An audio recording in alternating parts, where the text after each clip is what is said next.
Dengan kita yang sudah masuk dan resmi nih akan menuju Pulau Elbaf seperti yang sudah diforeshadowkan oleh Oda 25 tahun yang lalu alias tahun 99 yang udah pada lahir belum nih kalian semua? Kira-kira ada hal apa aja sih yang perlu kita ketahui dari satu pulau ini seperti orang-orang pentingnya, kulturnya, dan apa arti dari Elbaf ini sendiri sebelum kita masuk ke arc yang akan menjadi sangat luar biasa ini. Nah, garis besar di sini kali ini kita akan bahas satu hal yang terbilang ya elah Elbaf lagi, Elbaf lagi. Tetapi sadar atau tidak, arc ini akan menjadi satu arc yang paling penting di serial One Piece ini yang bahkan Oda simpan di saga terakhir padahal udah dia spill dari seperempat awal ceritanya. Yang bahkan arc pembuka dari saga terakhir One Piece aja yaitu arc Egghead menurut saya udah bisa menjadi satu arc terbaik di serial One Piece. Yang menurut kalian gimana? Coba tuliskan di kolom komentar. Yang pastinya untuk arc setelahnya bakal jauh lebih luar biasa lagi. Jadi pastikan kalian tonton video sampai habis agar tidak ada informasi yang miss dan juga setengah-setengah karena One Piece itu tidak masuk akal, tapi akal bisa masuk. Jangan lupa juga klik tombol subscribe-nya nih biar makin semangat terus untuk ngebahas One Piece-nya. Nah, mari tanpa basa-basi lagi kita langsung saja. Wadaw.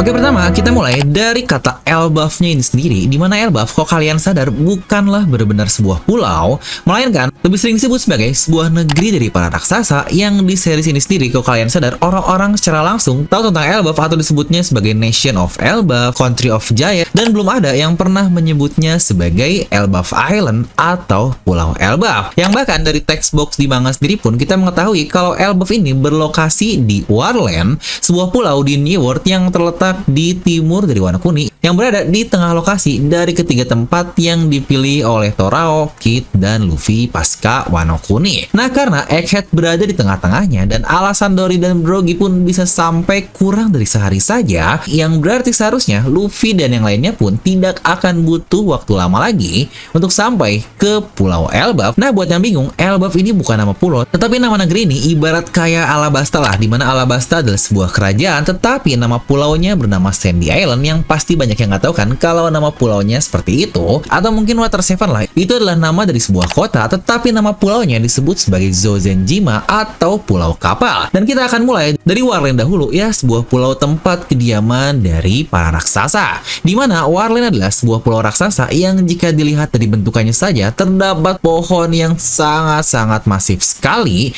Yang kalau kalian lihat lebih detail lagi terdapat kayak apa ya, ada garis-garis yang dari langit sampai ke lautan tersebut. Yang awalnya nggak curiga kayak ya udahlah, tetapi setelah kita lihat lagi Pulau Elbaf dari perspektif yang berbeda, terdapat bentukan yang sama dan itu bukan kesalahan gambar, melainkan emang ada yang Oda rencanakan. Lalu terkait Elbaf sendiri, pasti sudah banyak banget nih dari kalian yang sadar kalau tema pulaunya adalah diambil dari mitologi Norse yang pohon besar di tengah ini sudah benar-benar lah merepresentasikan pohon Yggdrasil yang ada di mitologi tersebut.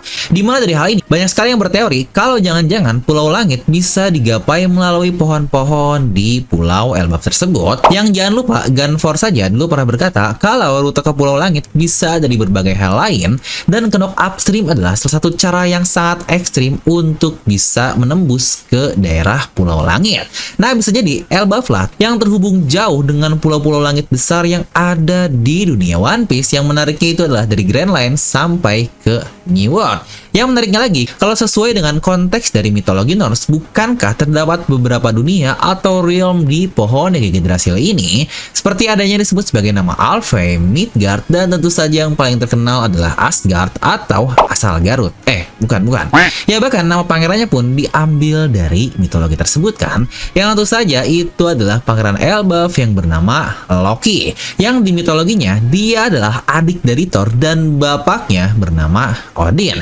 Yang apakah jangan-jangan karena dia adalah seorang pangeran yang berarti ayahnya adalah seorang raja, dan di Elbaf ini apakah namanya akan persis sama juga yaitu Odin, dan apakah ada juga nama dari Thor ini. Yang sejujurnya sih, walau bakal lebih epic kalau Oda mengubahnya dengan konteks lain, tetapi referensinya sama saja. Yang apakah juga jangan-jangan nantinya pertarungan di Elbaf akan tipe-tipe nih yang naik dari langit ke-1, langit kedua, terus sampai tertingginya di realm atau dunia Asgard. Nah, kembali ke Warland lagi, dimana kalau dilihat di beberapa klip di anime dan bentuk dari pegunungannya, bukankah terlihat sangat persis sekali dengan pegunungan di dunia nyata kita, yaitu Alps atau Alpen yang melintangi daerah Norway, Swedia, Denmark, yang sebagainya, yang cocok juga dengan bagaimana mitologi Norse yang awalnya juga berasal dari Nordik atau sama-sama di lokasi tersebut. Nah, dimana warga Elbaf sendiri, para raksasanya memiliki ukuran 10 kali lebih besar dari manusia biasa, dimana rata-rata raksasa tersebut berukuran ya sekitar 20 meter lah, tetapi sama juga seperti manusia biasa nih, ada yang lebih tinggi dan pasti ada yang lebih pendek juga. Ya, namanya juga rata-rata kan, pasti ada yang lebih tinggi dan lebih pendek. Ya, sebagai perbandingan, lihat tinggi Luffy di 174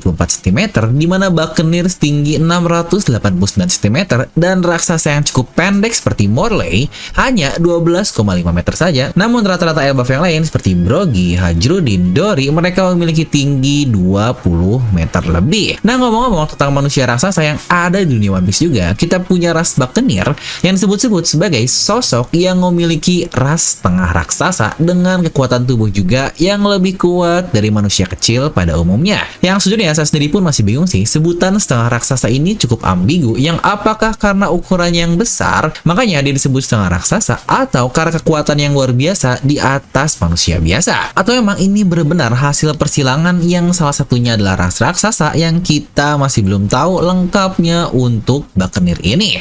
Lalu juga ada ras Watens nih, dimana ini adalah ras setengah fishman dan setengah raksasa yang kalau kalian lupa, baru ada satu orang yang kita lihat dan dia adalah Big Pen dari Bajak Laut Foxy. Serta ada sosok lain juga nih yang hanya muncul sekali tetapi sangat mencurigakan di dunia One Piece, yaitu Yeti Cool Brother yang jauh lebih tinggi dari raksasa biasa karena tingginya mencapai 2 kalinya alias 42 meter. Dan terakhir tentu saja satu ras super misterius yang jumlah orangnya pun kita baru mengetahui hanya ada 2 orang saja, alias ras raksasa kuno dari Oars yang memiliki tinggi 67 meteran dan disebut sebagai penarik benua. Nah, kalau kembali ke ras raksasa dari Elbaf ini sendiri, dikatakan mereka memiliki umur yang jauh lebih panjang dari manusia biasa, bisa 3-4 kali lebih lama lah. Yang contoh bahkan Hajrudin yang saat ini berusia 81 tahun saja, ketika di flashback Big Mom 63 tahun yang lalu dia masih berusia 18 tahun, dan lihat dia benar-benar masih menjadi seorang bocil kematian. Yang lebih tua dari mereka adalah seperti Oimo dan Kasi berusia 153 dan 156 tahun, ya usia-usia mid-age lah, atau sekitaran ya 40 menuju ke 50 tahun,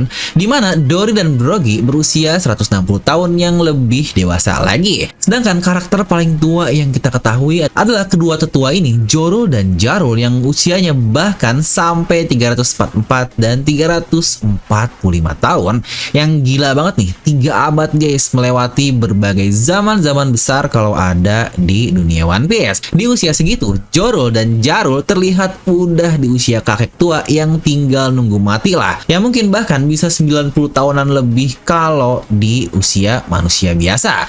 Yang bahkan di Elbaf sendiri sebagai sebuah negara adalah sebuah negeri yang independen, alias dia tidak terafiliasi apapun oleh pemerintah dunia, dan bahkan dari kata-kata Gorosei sangat mengindikasikan jika Elbaf adalah salah satu negeri musuh. Dan seperti yang sudah banyak diteorikan juga, banyak yang menyebut nama Elbaf ini jika dibalik sebagai fable, yang bukankah berarti sebuah kisah atau mungkin lebih deep disebut sebagai dongeng, sebuah negeri dongeng yang berisi para raksasa, yang bukankah sangat cocok sekali. Yang sejujurnya ini juga akan banyak sekali berhubungan dengan kisah-kisah menarik seperti bukankah dewa di Elbaf ini disebut sebagai dewa Nika, dan Nika dikatakan hanya dewa fiksi yang berasal dari Elbaf atau the fable god from the country of Elbaf, di mana para raksasa dari negeri ini pun termasuk salah satu yang paling terkenal, di mana mereka dikenal sebagai pejuang-pejuang paling mengerikan yang ada di seluruh dunia.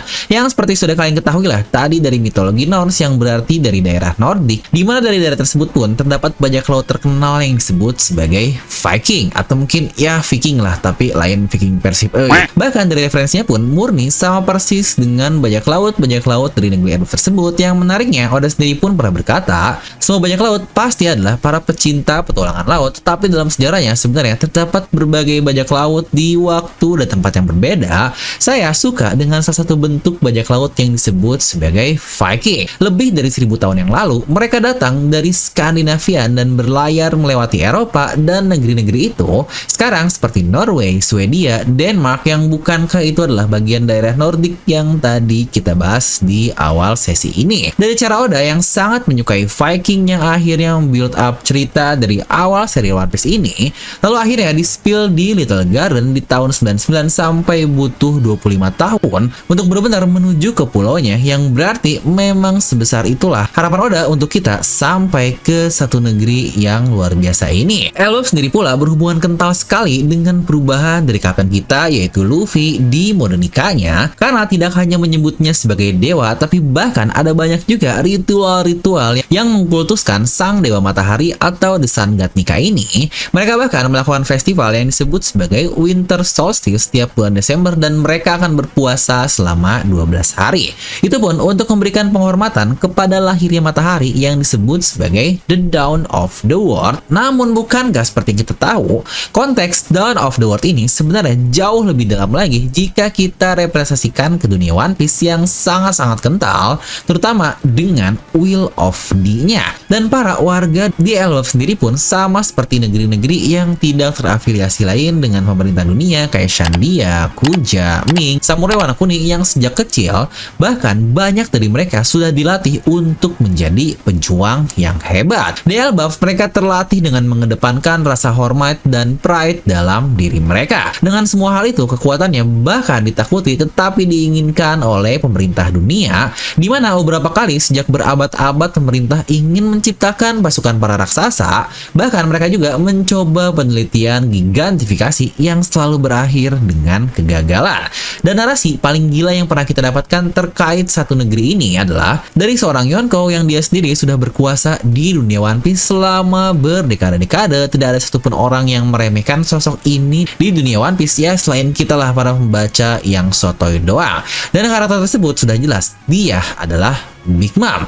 Dia sendiri berkata dari gagalnya pernikahan Lola dengan Pangeran Loki, karena kalau berhasil, dia dengan strong sekali berkata kalau dia pasti akan menjadi Raja Bajak Laut, Shanks, Roger, semuanya akan dilampaui jika berhasil memiliki kekuatan tempur setara dengan para Elbaf. Makanya seperti yang kita lihat di Pulau Egghead, Angkatan Laut dengan pasukan besarnya, lalu juga bahkan para Vice Admiral yang notabene cuma satu tingkat di bawah Admiral, tetapi tidak ada satupun dari mereka yang berhasil mengalahkan para raksasa Elbaf ini. Manusia-manusia itu layaknya kurcaci lah bagi mereka yang dapat dengan mudah mereka kalahkan. Kekuatan sebesar itu bukankah sangat wajar sekali menjadi ketakutan yang sangat dahsyat bagi semua orang di dunia One Piece. Tetapi menariknya, ketakutan orang terkait satu ras raksasa ini, padahal jika kita lihat raksasa-raksasa dari negeri Elbaf ini, mereka semua selalu memiliki vibes yang sangat positif sekali, yang bahkan seakan-akan mereka tidak memiliki dendam ke orang-orang yang memang tidak mengganggu diri mereka. Lalu juga timeline unik nih yang berhubungan dengan Elbaf adalah di 22 tahun yang lalu pasca insiden dari Ohara.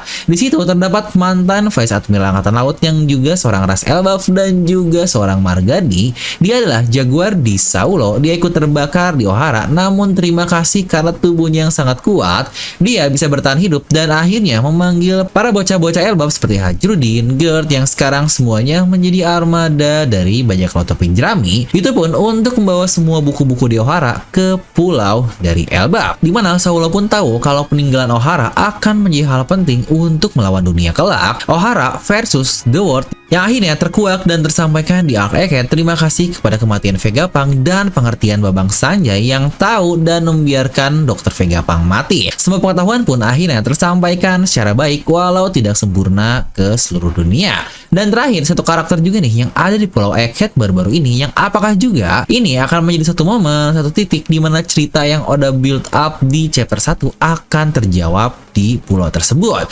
Ya benar, momen Shanks memberikan topi jerami kepada Luffy dan berkata kembalikan ketika sudah menjadi orang yang kuat, itu pun akan terjadi di Pulau Elbaf, di mana tidak hanya kuat, Luffy sendiri sendiri pun sebutannya bukankah sudah identik sekali, bukan sebagai Luffy si manusia karet atau Luffy si monyet, tetapi Luffy si topi jerami.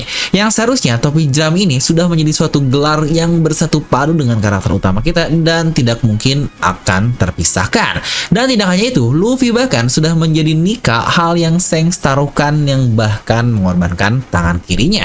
Apakah pertemuan mereka akan terjadi di Pulau Elbaf? Apakah simbol topi jerami itu benar-benar simbol penting karena digunakan juga oleh Joy Boy? Apakah ada hubungan dengan jika kita balikan secara vertikal atau berbentuk matahari dalam keadaan sunrise ketika dia akan bangkit? Dan bukankah kita semua tahu momen itu disebut sebagai fajar atau dawn? Nah, jadi itulah terkait beberapa hal yang perlu kalian ketahui sebelum kita masuk ke satu arc mahadasyat, yaitu arc Elbaf ini. Yang kira-kira apa sih yang kalian tunggu dari satu arc ini? Coba tuliskan di kolom komentar. Dan seperti biasa, semoga kalian terhibur dengan video ini. Like aja kalian suka, dislike aja kalau suka, jangan lupa untuk subscribe dan juga share video teman kalian. Gue Develang pamit, and I'll see you guys next time.